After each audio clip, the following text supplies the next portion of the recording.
অর্থনৈতিক বা সামাজিক সব সূচকেই তিনি সফল রাষ্ট্রনায়ক। তিনি বাংলাদেশের চারবারের প্রধানমন্ত্রী। সব সময় থাকেন শত ব্যস্ততায়, থাকতে বাধ্য হয়েছেন কড়া নিরাপত্তার বেড়াজালে। যোগ্যতম প্রধানমন্ত্রীর মাঝেও লুকিয়ে আছে এক অনন্য সাধারণ শেখ হাসিনা। সারল্যই যার বড় শক্তি। আর্কাইভ ঘেটে সেই সারল্যই খোঁজার চেষ্টা করেছেন সহকর্মী আরাফাত সিদ্দিকী।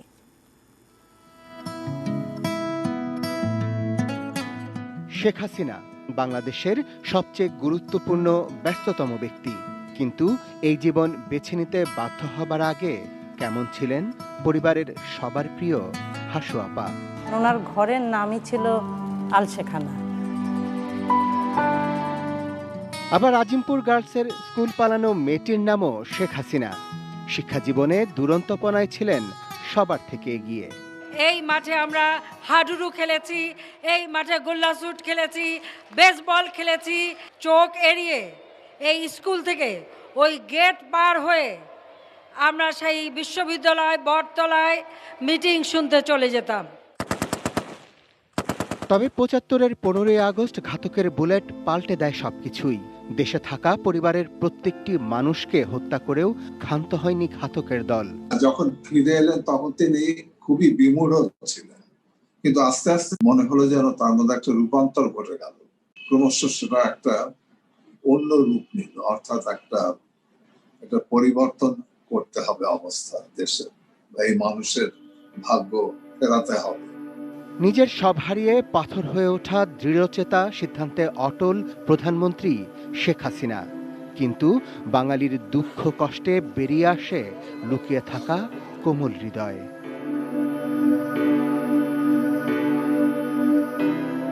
টানা প্রায় এক যুগের প্রধানমন্ত্রী শেখ হাসিনা প্রায় ৪ দশক ধরে দেশের সবচেয়ে বড় রাজনৈতিক দলের কেন্দ্রবিন্দু।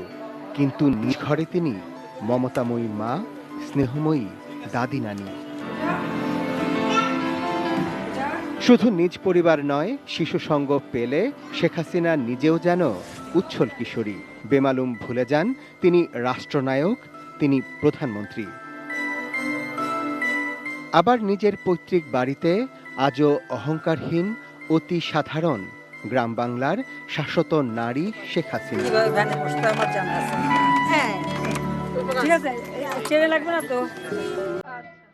প্রধানমন্ত্রী হলেও আজও তাকে কাছে টানে সমুদ্র, সৈকতে খালি পায়ে হেঁটে বেড়ান নোনা জলে।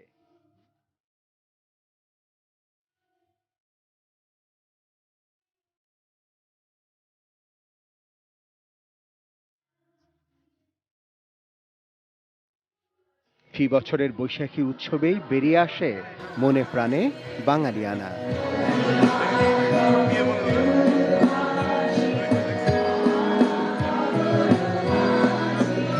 আবার এই মানুষটিরই ঘুম ভাঙে ফজরের আজানে, কখনো বা সংসদে দাঁড়িয়ে নিজের এই সহজ সরল জীবনের স্বীকারোক্তি দেন অবলীলায়। সকালে উঠে আগে নামাজ পড়ি, নামাজ পড়ার পরে কোরআন তিলাওয়াত করি, তারপরে এক কাপ চা নিজে বানাই, তারপরে আরেকটা কাজ করি এখন। সেটা আবার বললে কি হবে কি জানি। গণভবনে একটা লেক আছে মাননীয় স্পিকার, যখন হাঁটতে যাই, হেঁটে হেঁটে লেকের পাশে যখন বসি তখন একটা সিপ নিয়ে বসি, মাছও ধরি। আরাফাত সিদ্দিকী, এটেন নিউজ, ঢাকা।